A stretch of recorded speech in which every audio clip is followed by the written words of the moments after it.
David glanced at his watch and was relieved to see that it was finally time for his lunch break. He cleared the paperwork he had been looking over from the top of his desk and placed it carefully into one of the drawers in his desk. He stood up and took his jacket from the coat stand in the corner of his office and then headed for the exit from the large corporate building where he had worked for nearly 20 years.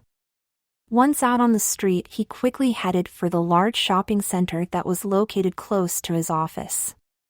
While he would pick up a sandwich while he was there, that was not the main reason for this journey. A week ago, a new store had opened in the center, a lingerie store. He had made this trip every day since he had first spotted the new place, but as yet he had not worked up the courage to actually step inside. He hadn't come up with a plausible reason to explain his presence there, and he was terrified that he might be spotted entering or leaving the store, or even worse, spotted inside the store by someone that he knew. He walked towards the low wooden bench that was opposite the store and took a seat with his lunch. Trying his best not to look conspicuous, but feeling very self-conscious, he opened his packet of sandwiches and watched the shop front. From the display in the large window, it was clear that they sold exactly the sort of items that he liked, or should that be that he was addicted to? Delightful displays of the most feminine of intimate items in pale pastel colors, pinks, pale blues, peach, all in the most thrilling of feminine designs. As he sat engrossed in the vision of female clothes before him, he suddenly became aware of a presence close to him. "Enjoying the view?" a female voice inquired. David froze, a sandwich caught in midair on the path towards his mouth. He decided to ignore the question in the vain hope that it might be aimed at someone else.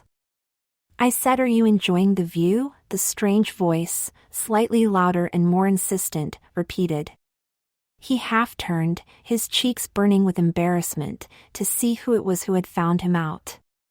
A woman sat to his left, her firm gaze fixed upon him. David would guess that she was probably around 50 years of age, although he couldn't be precise as it was clear that she took very good care of her appearance. Her blonde hair was immaculately styled and was obviously the result of an expert hand at work. It was cut in a simple chin-length bob, but the precision of the lines and the bluntness of the edges indicated a skilled pair of hands had been at work. Similarly, her makeup was also applied with an expert hand. In less able hands, the result would have been one of too much makeup, but here it served to accentuate her features to perfection. The cosmetic artistry was topped by the application of the scarlet lipstick, which shone brightly in the harsh fluorescent lighting of the shopping center. His gaze dropped slightly to take in the outfit that she wore. It was a simple two-piece suit in black wool, but it fitted her body exactly, almost as if it had been made specifically to fit her and her alone. The skirt was cut to sit above the knee, but not in a cheap or slutty manner. From the hem of the skirt emerged a pair of slim legs encased in black. Stockings or tights? He was unsure, but something about this lady made him think that it could only be stockings. They seemed to crackle with static as she uncrossed her legs. David suddenly realized that he had been staring, and he began to hesitatingly speak. "I was just air," he said in a low voice. The woman leaned in closer towards him and spoke directly into his ear. "This is the situation. I have seen you sitting here at this time for the last 5 days, staring at my shop and looking at the clothes and the displays. So now you have a choice. Either you walk into my shop now with me, or, if you look over there, I can call over that security guard and report you." She paused to her words sink in and watched him for any reaction. David sat in shock, his mind racing as he tried to work out his next move. His thoughts were interrupted as the woman stood up abruptly. She started to walk towards the store, and David began to follow meekly behind. As he stepped across the entrance, he felt himself immersed in an unfamiliar world of femininity. The air was heavy with the scent of perfume, and the subdued lighting helped to flatter the garments on display. The woman pointed towards the back of the store. You will find a door over there. Go through it, walk up the stairs and wait for me in the room at the top of the stairs," she instructed. Without saying anything, he walked towards the door indicated and climbed the stairs that lay behind it. At the top of the stairs he found a single door, and behind that door a large room. The room was decorated in a pale peach color, and the whole feel of the place was one of femininity and softness. He guessed that it might be some kind of private dressing room for her more discerning customers. Against one wall stood 2 large wardrobes, and next to them stood a large dresser with 5 drawers. In one corner of the room stood a large 3-sided mirror that surrounded a small square cushioned platform which was about 4 inches in height. He heard a door close behind him, and he turned around to see the woman who had spoken to him outside. "Well, at least you are being sensible and not trying to create a scene. So, tell me, why do you sit and watch my store?" David looked down at his shoes, embarrassed at being caught and now confronted about his passion. He was unsure what to say, and he was worried that if he said the wrong thing then he risked making his current predicament even worse. "Nothing to say?" "Well, it doesn't really matter now anyway, as you're my new shop girl. Now, let's see what we have to work with. Strip." David stood somewhat shakily and tried to explain. "I think there's been some misunderstanding here. I just go to that bench to eat my lunch as it's close to my office and—" He was cut short by a harsh glance from the domineering woman standing before him and realized that any further protests or explanations would perhaps be futile. With a shrug, he slowly started to undress, very conscious of the watchful eye being kept upon him. In a few moments he was down to just his boxer shorts and paused to look up at his tormentor. She raised her eyebrows, and so David slowly also removed his boxers. Naked, he stood before, his head bowed in submission. Abigail Collins leant in closer to scrutinize the naked body of the man that was in front of her. He was of slim build with narrow, one might even say, girlish hips. Despite his age, his body had only the slightest downy covering of hair, and even his legs were hardly troubled by any significant presence of hair. She pointed towards the back of the room. "Behind that door you will find a small shower cubicle. Go in there and you will find on the shelf a bottle of Nair hair removing cream. Apply the cream liberally to your whole body below the neck and then wait. When you hear me shout, you may then rinse of the cream. Then I want you to use the shower creme and wash yourself very thoroughly all over. Now go." David trudged reluctantly towards the shower room indicated. Once inside, he found the hair remover and started to apply it to his body. He worked diligently until every inch of his skin below his neck was obscured by a thin coating of this new method of torture. Making sure that he hadn't missed a spot, he stood self-consciously and waited. After a few minutes he began to feel a tingling sensation, almost as if a swarm of ants were running across his flesh. As the minutes clicked by, the tingling became more intense and started to become almost a burning sensation. He began to worry just how much longer he would have to endure this when a shouted instruction came through the door. "Rinse and wash." He began to wash the cream from his skin, relieved to be rid of the stinging sensation but dismayed to see just how effectively it had removed what little hair he had on his body. As the hair swirled and disappeared down the drain in the shower, David felt a new level of nakedness. Picking up the bottle of shower gel, he noticed the strong floral scent as the top was unscrewed. He began to use the gel to clean the now bare skin and become enveloped in the shroud of feminine scent. His thoughts were disturbed by a loud knock on the door. "Hurry up! You have 5 minutes to finish." He worked quickly to make sure he was clean all over and shut off the shower. The door to the room swung open and Abigail Collins strode in. "Come here and let me inspect the results." David stepped out of the shower and stood before the woman as instructed. She began a very close inspection of his body, at times running a finger over his flesh to make absolutely sure that not a single hair remained. Seemingly satisfied with the results, she straightened and then plucked a large pink fluffy towel from a rack on the wall. She tossed the towel towards him.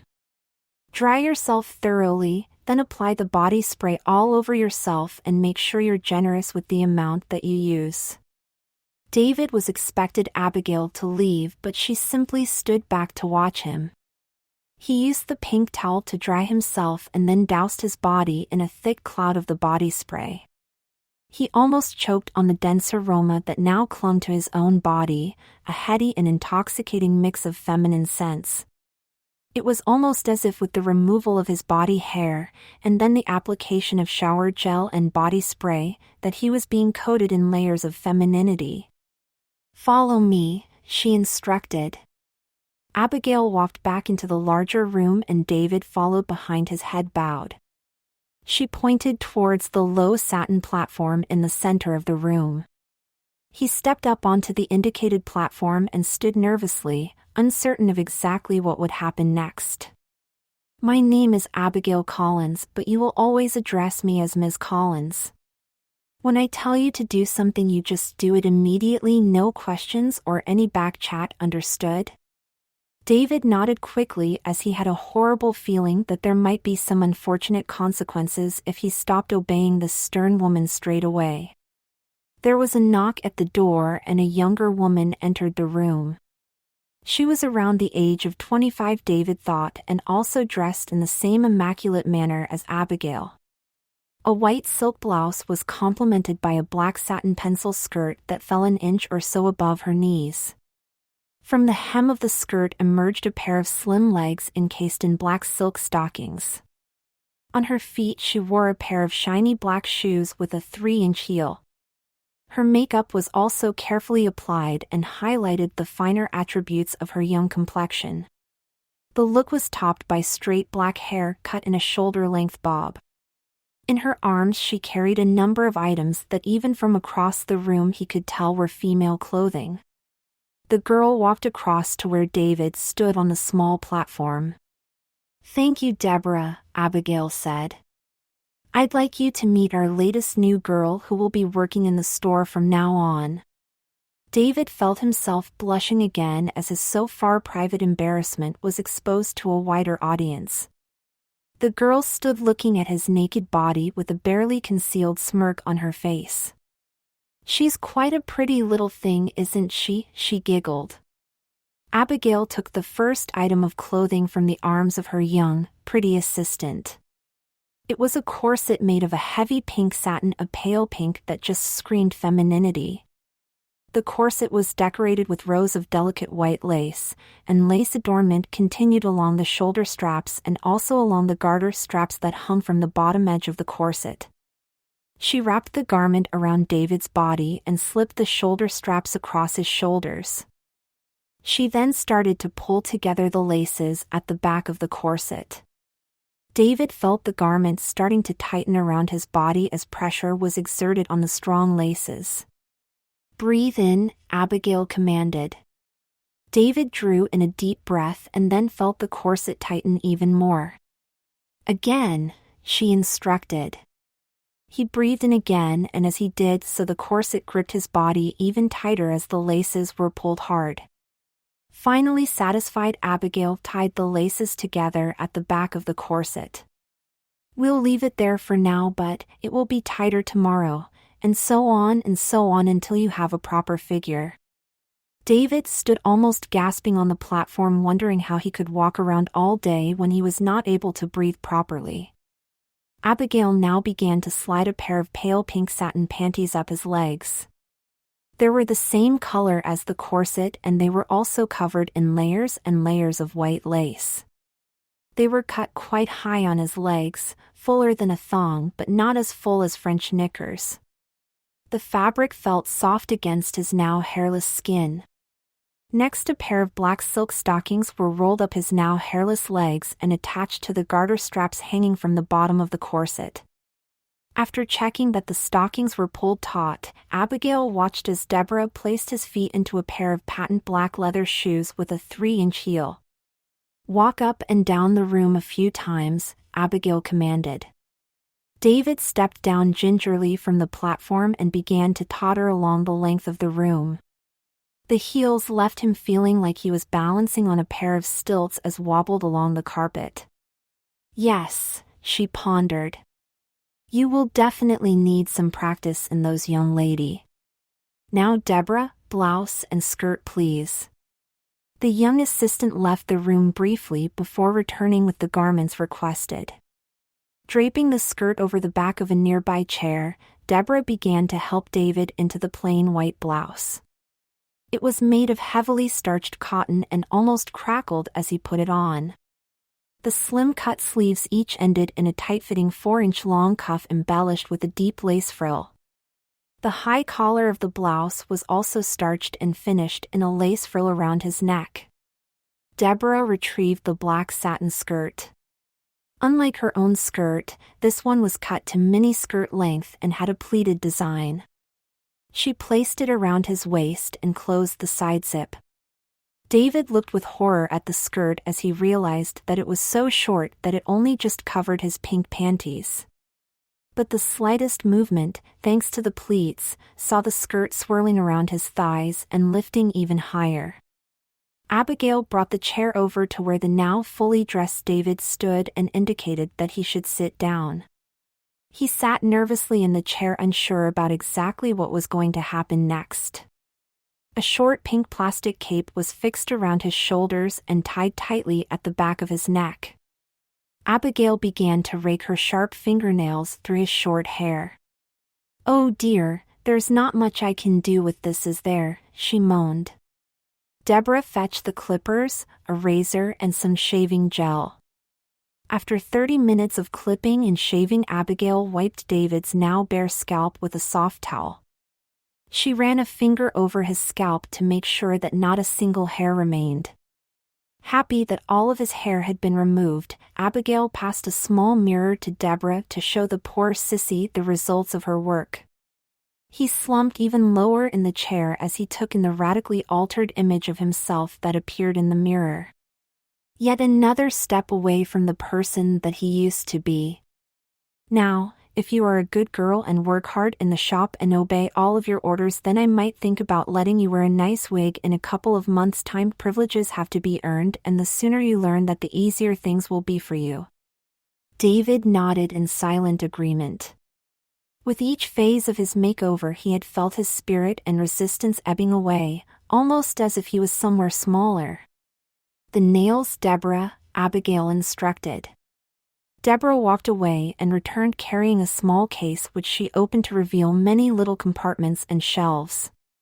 She also pulled the chair around and sat down next to David. She took one of his hands and examined his fingernails. "I can't really do a lot with these, Ms. Collins' extensions?" Her boss nodded, and so she began to apply 3-inch long nail extensions to each of his fingers. He sat in silence as he watched another move away from the person that he used to be.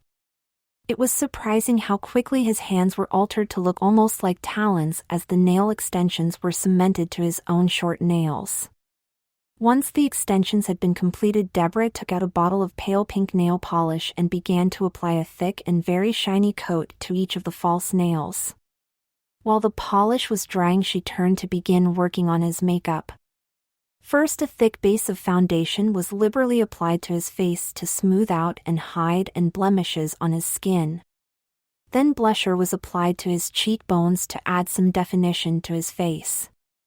Next, his eyebrows were subjected to some harsh plucking as they were completely reshaped into a form that was completely feminine. He winced in pain as each little hair was pulled sharply away. After the plucking was complete, he was left with a pair of very narrow brows that had been steeply arched as if he had just been caught by surprise. With an eyebrow pencil, Deborah then further accentuated his new eyebrows so they stood out clearly on his forehead. His eyes were then outlined with eyeliner and his lids colored in with eyeshadow. As a final touch, she attached a long pair of false eyelashes. As a final touch, his lips were defined with a lipstick pencil and then subjected to a thick coat of shiny pink lipstick. Abigail nodded in approval as she scrutinized the final result of Deborah's handiwork. While the makeup was perhaps not extreme, it did serve to make it absolutely clear that this was a very feminine and girlish person. "Stand up," she barked. David stood shakily from the chair and Abigail removed the small cape tied around his shoulders. "Time for work." David glanced at the clock on his bedside table and realized that he only had an hour to get ready before he had to report for another day working at the lingerie store. It had been a strange few days after he had been caught spying on the store by its owner, and she had blackmailed him into working there. After the first day he had checked out the legal position with a friend, who had reassured him that she would have very weak grounds for any action against him. His confidence restored, he had returned to the store the next day and confronted the owner, confident that he could release himself from the situation. Unfortunately, she had just laughed and then showed him a video of his makeover recorded on the store's CCTV cameras and threatened to send copies to people if he refused to comply. He climbed into the shower and, while under the warm water, checked his body for any signs of hair regrowth. Abigail was very strict about this, and she would check when he got to work if there was any sign of stubble. The first time he had failed this test, he had learned the hard way of the consequences of failing to meet the required appearance standards. The over-the-knee spanking he had endured had been painful enough, but it had been made even worse by being carried out in front of the 3 young girls that Abigail employed. Today he decided that he would just about pass inspection, so he washed thoroughly, still surprised at the sensation of the warm water against his bare skin. After showering, he dried himself and then applied a liberal spraying of floral-scented body spray. He walked to his chest of drawers and in the top drawer saw the matching sets of pink satin lingerie. His old male underwear had been sent to the recycling center days ago, and he had been forced to take pictures on his mobile of this act as proof to Abigail that he had done as he had been instructed. As he closed the drawer, he saw the copy of the letter he had been made to write to his former employer resigning from his job. Next to the letter was a copy of the contract he had signed with Abigail. The contract ran to almost 9 pages and covered pretty much every aspect of his new life. Once dressed in the pink bra, pink panties, pink suspender belt and black stockings, he walked to his wardrobe for a pair of shoes. He had been practicing walking in heels, and now he could pretty much walk around without feeling as if he was about to topple over at every step, although he had already been warned that soon he would have to move on to 4-inch heels. Over his frilly pink lingerie, David dressed in the usual starched white blouse and black pleated miniskirt. He still couldn't stop himself from trying to smooth down the skirt in a futile attempt to try and make it longer. Now fully dressed, he sat on the edge of his bed to apply his pink nail varnish to the 3-inch nail extensions. It had taken some time to get used to the nail extension, and initially he found that he kept catching the nails as he tried to do normal things. Several times replacements had been reapplied as he broke in a nail by accident. After applying a thick coat of varnish, he sat for a couple of minutes to let it dry fully. He walked over to the mirror and began the process of applying his makeup. For the first week, Abigail had insisted on doing this part of his makeover, but now he was expected to take on this task as well. He concentrated as he worked with the cosmetics to achieve exactly the look that she wanted. He was starting to get quite good at the application process, although he had to work slowly. Happy with the result, he took one last look in the full-length mirror to double-check that his transformation would pass the inevitable scrutiny that it would receive once he arrived at the store.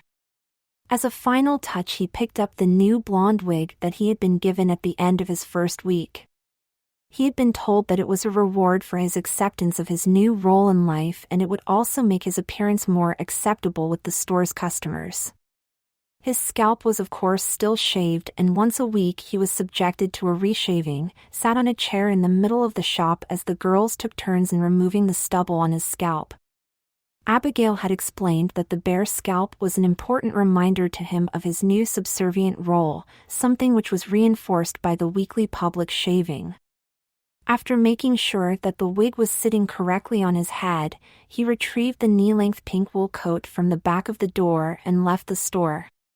Normally he would have driven, but one of the new rules was that he walked to work as Abigail wanted him to be seen by as many people as possible. He walked with his head down, trying to avoid eye contact with anyone just in case they might recognize him and start to ask some rather awkward questions. Walking as briskly as he was able to in the 3-inch heels, it still took him almost half an hour to reach the store. Abigail Collins was already in the store and glanced up as he walked through the front door. "Good morning, Ms. Collins," he quickly said. "Ah, and a good morning to you, David," she replied. She insisted that he was still called by his normal male name, as it needed to be absolutely clear to everyone in the store that he used to be a man. He walked through the store to the staircase at the back and ascended the staircase to the room upstairs where he had been originally transformed. He hung his pink coat up and walked over to the small platform and stepped up onto it. It was time for his usual morning inspection before the store opened its doors to customers. Abigail walked confidently into the room and began to cast a critical eye over the appearance of her newest employee. "You need to try harder with your makeup, it's still not quite up to scratch. I think it's time too for 4-inch heels now." David nodded in agreement, as he knew better than to disagree with Abigail. Any spanking was one too many, and he was in no rush to endure the humiliation of another bare-bottom punishment in front of the young sales assistants in the store. "Now go downstairs and vacuum the carpet in the store before we open." "Yes, Ms. Collins," David replied, and stepped down from the platform and headed downstairs once more. He retrieved the vacuum cleaner from a cupboard under the stairs and walked into the ground floor sales area. He began to work quickly with the cleaner, making sure that he didn't miss a single spot on the carpet. As he moved, he could feel the pleated skirt swirling around his thighs, giving a display of his pink frilly panties and the garters of the matching suspender belt. As each of the young sales girls arrived, they would call out his name and give his ass a sharp slap as they passed. He was careful to say thank you to each of them, as he knew that failure to do so would result in a demerit in the punishment log that Abigail kept to record all of his transgressions. Having completed the task, he packed away the cleaner carefully and checked his appearance in the mirror on the back of the door that led back onto the sales floor. Confident that he would pass any inspection, he walked back into the store. A sharp voice, however, stopped him in his tracks. "Where do you think you're going?" Abigail was walking down the stairs, and the severe expression on her face meant only thing: he had broken one of the many rules he had to obey at all times. "Your left leg," she barked. David looked down and saw no problem, but then he double-checked the back of his leg and with horror saw the run in the stocking. "I must have." He started to explain, but he was cut off abruptly by a sweep of the hand from Abigail. "You should know better by now," she scolded, "and the punishment for a run in your stockings is what?" He knew the answer only too well. Head down, he walked into the store's sales area and stood to wait for his fate. Abigail followed close behind and collected a chair from behind one of the sales counters and placed it in the middle of the store. Smoothing her own skirt under her, she sat down. "Come on, girls, hurry up." The 3 young girls hurried into the store from the small staff room at the back of the store, eager to see David undergo yet another spanking. Abigail nodded towards David, and he reluctantly laid across her lap, only too well aware of what was about to happen. He felt his pleated skirt being lifted and then his pink panties being pulled firmly down to his knees. He gritted his teeth in anticipation of the onslaught on his bottom, which he knew was coming. "Hairbrush, please, girls." One of the girls handed over the wooden hairbrush she had brought with her from its place on the shelf in the staff room. Abigail slapped the brush firmly against the palm of her hand a couple of times. A run in a stocking is quite a serious offense, David, so that will be a penalty of 25 slaps with the hairbrush. Don't forget to count each one and to say thank you after each stroke. Yes, Ms. Collins, he answered. After the punishment was completed, the tears were running freely down his face and his bottom burned with the afterglow of a severe spanking. But even that pain was nothing compared to the burn of humiliation he felt inside at the public nature of his punishment. He felt his panties being pulled up and then the short skirt was smoothed down over his bottom. Stand up, Abigail commanded. David stood somewhat shakily, fighting the temptation to try and rub the pain away with his hands. Go to the staff room and repair your makeup. Then go upstairs and find and put on a fresh pair of stockings, the cost of which will be deducted from your wages. With some relief, he left the store and hurried upstairs to replace the ripped stockings. As he struggled as usual to attach the stockings to the garter straps, he winced in discomfort. The recent spanking still burned, as did the shame of being so publicly displayed to the amused gaze of the 3 young girls who also worked in the store. With the new stockings in place, he moved to the small vanity table to work on his makeup. His tears had left smears of mascara down his cheeks, so he had to clean the marks away and then reapply some foundation and then new mascara. A quick inspection to make sure that he was presentable once more, and he returned downstairs. The store was quite busy, and he spent most of the day fetching and carrying various items of lingerie. Several of the customers had been intrigued his presence in the store, and Abigail had been only too happy to explain to them, and in his presence, what was going on. 2 of the women had been so intrigued, especially when they were told about his morning punishment, that David had been forced to raise his skirt and lower his panties to show them the still reddened cheeks of his bottom. At lunchtime, the young girls had taken him to another store not far away where, in another step on his journey, his ears had been pierced. He now sported hoop earrings, one in each ear, which he could feel every time that he moved his head. A lot more worrying was that Abigail had also hinted about the possibility of him having permanent makeup tattooed on his face. Just as they were locking up the store, one of the girls told David that Abigail wanted him immediately in the room upstairs and that she was not happy. He checked his appearance in the mirror before hurrying upstairs. He couldn't imagine what he had done wrong, as after his morning spanking he had been extra careful with his tasks and appearance to make sure he had done everything as she wanted. He knocked on the door to the room and gingerly opened the door. Abigail stood in the center of the room holding what looked like a printout of that day's takings. I've been running through the sales figures for the last month, and there seems to be a problem. It took me a while, but eventually a pattern emerged, David. It looks as if the sales figures recorded don't match the amount of money we are taking. David started to say something, but he was silenced by a withering look from Abigail. It looks as if the discrepancy began when you started working here, and the total shortfall seems to be a very significant figure. So, I'm prepared to overlook this. But, you will be required to move into my house and take on the role of live-in maid when you're not working at the store. He began to protest, but then thought better of it. Yes, Ms. Collins. Good. Now, this is the address of my house. Go home, pack, and I expect you outside my house in 1 hour, and don't be late. He nodded and left the room to collect his pink wool coat and make his way back to his house. After letting himself in, he began to pack his things, mainly clothes, shoes, makeup, and other things he needed to achieve the required female image. He packed the items away in boxes and took them down to his car. With a final look around his house, he locked the front door, wondering if he would ever return here.